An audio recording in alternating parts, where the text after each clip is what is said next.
Hello. Beautiful day.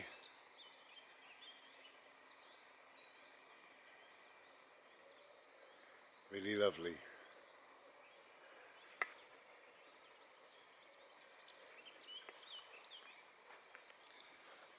I started this bimbo and I looked at the blue sky.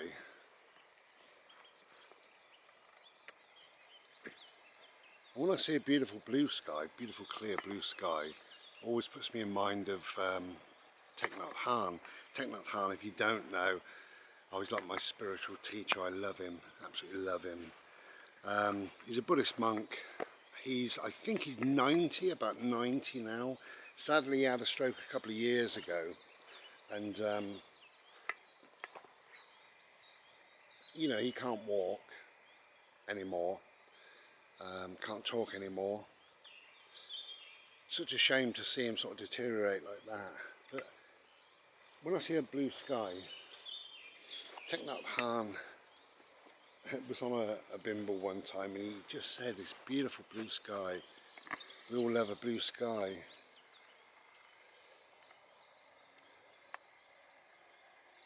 And it's funny, you know, we all love, we say it's a beautiful blue sky. Look at this beautiful blue sky today. None of us are bored of the blue. None of us say, yeah, it's nice, but I wish it was silver or pink, you know. So yeah, Thich Nhat Hanh. He's probably while I'm thinking about him, I saw some photographs of him yesterday. You know, and it's sad. I think it's very, very sad to see him how he is, you know. Anyway, bless him, Thich Nhat Hanh. I love him. One of the little sayings or little quotes or whatever from Thich Nhat Hanh that I love is, if you plant a lettuce and it doesn't grow very well, you don't blame the lettuce. Just going to bring the camera in slightly because it's awkward to hold it and hold produce ball thrower. You know, pheasants and birds. So yeah, when you plant a lettuce and it doesn't grow very well, you don't blame the lettuce. You look for other reasons, and you know, does it need more water? Less sun, probably. Knowing lettuces, they shrivel. So does it need more water or less sun? Does it need fertiliser? Could you have planted it in a better place? Have you planted it in the wrong place? Too deep, too shallow? You know, was there a frost? I don't know. So when your lettuce doesn't really grow very well, you don't blame the lettuce, you end up looking for other things. But when there's a problem in a relationship, or a problem with friends or with family, we immediately look to blame the other person. So we attach some blame.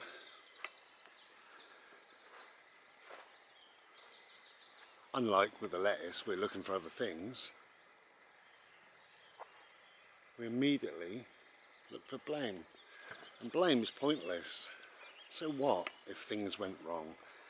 It takes two sort of elements to grow the lettuce, doesn't it? It contains the lettuce, then it contains the person who is going to make sure it's in the shade or fertiliser or water or whatever. And a friendship, a relationship,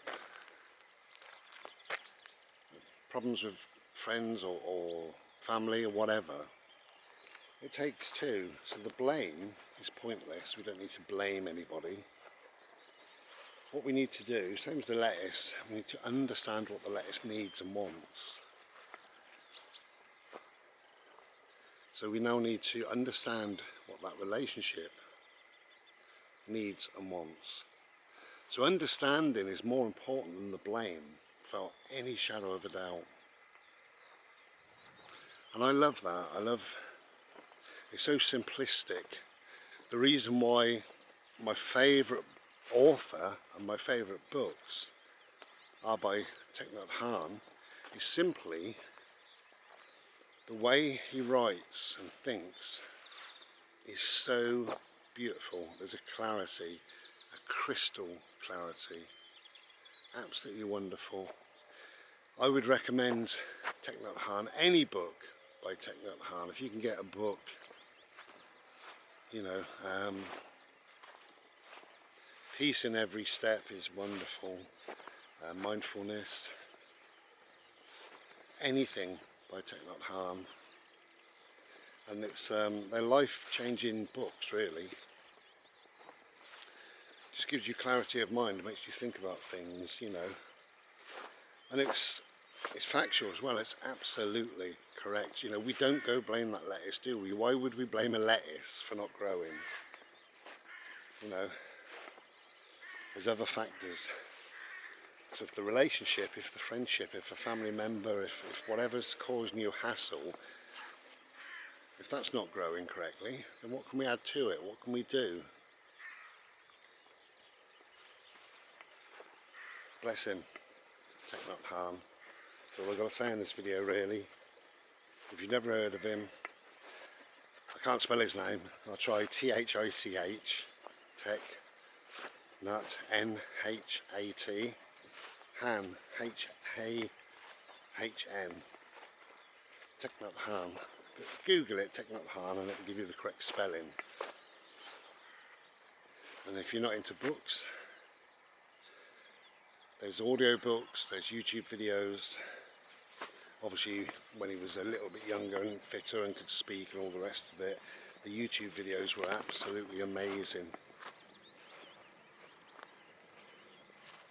He was really into walking, and he would walk every day and have crowds and crowds of people behind him, you know. And I think they call it a hinkin, a silent walking meditation. I think it's called hinkin, I'm not sure. That's what he would do, and that was his love. And he would look at things on the way and just appreciate, you know, these beautiful blades of grass with all their varying different colours. How many greens can you count? You know, he would silently listen to these birds.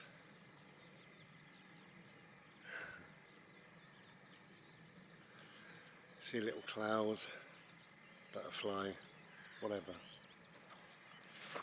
He loved walking. That was his big thing. Sadly, when he had a stroke, obviously he could no longer walk, and now he doesn't walk anyway, he can't walk. And after the walking, he loved to teach, and teaching is speaking. He lost his voice, and can't speak. And it's so sad, I think, really, you know. And it's, for all of us it happens, really, you know. Old age or illness or disease happens, and it affects the things that we absolutely love. I don't want for a lot in life. I love this. I don't want for a lot in life. But if I can just get out here,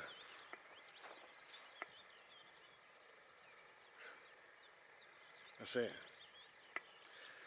That's all I want. And sadly, there will come a time when I can't do that. You know, not being melodramatic, that's fact. You know, there is a time, isn't there? You know, I had to give up travelling because I found the driving virtually impossible. Changing the gas bottle, all the rest of it, you know, couldn't do. And to have that taken away from me, and it was really taken away, obviously ultimately it's my decision, but what was I going to do? There was no other option. To have that taken away is difficult, and I can't imagine me not walking, standing here.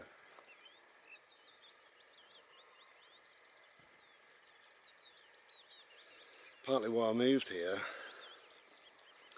Because obviously I've got two gardens. Actually the front garden's pointless, isn't it? It goes from the car to the gate, from the gate to the door. You walk past the front garden, you don't spend any time there. But anyway, whatever, it has got it. But it's got a rear garden. And I bought my table and chairs and I sit out there now of an evening or whenever. So even if I can't walk, even if, I can still get outside and be outside. And because we live in such a beautiful, quiet area, no sounds, just birds and insects, and I love it. Oh God, I'm tired, hot and tired now.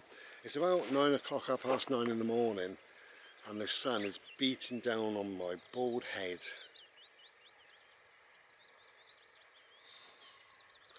Anyway, take that Han, I love him.